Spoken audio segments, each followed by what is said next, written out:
So, Australia is still a different animal. Australia is really the big boss in Asia. Now, sa mga nagtatanong, ito ha, ang tanong nyo, kayo ba ay naniniwala na itong Australia ay part ng Asia? Dati naman hindi part ng Asia yan eh. 'Di ba? Kaya yan ang ano ng iba reklamo. Sir naman, mukha ba naman mga Asyano yan? Pero the thing is, ang ano po kasi, ang region or ang category ng FIBA is Asia Pacific qualifiers, Asia qualifiers. So, hindi race eh. No, hindi po siya dahil sa race eh.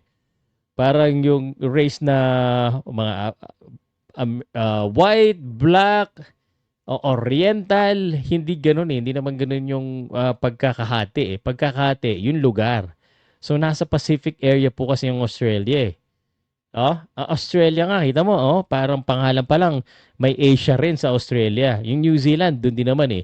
It's geography. Nagkataon lang na unfortunately, ang mga lahi po na sumakop doon sa mga area na yon ay malalaking tao galing sa Europe. Tayo rin naman, nasakop tayo ng China kaso hindi sila masyado nakapagpalahi.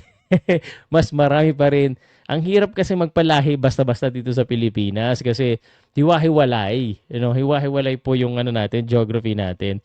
Kaya masyadong halo-halo. Nagtataka sila, ba't si Pao mukhang Singaporean, tapos ikaw mukha kang Indonesian. Yung isa mukhang Korean, swerte mo. Pogi pa naman ng mga Korean ngayon. So, halo-halo eh. So, it is basically part of your geography and unfortunately, sila, yung lahi nila malalaki.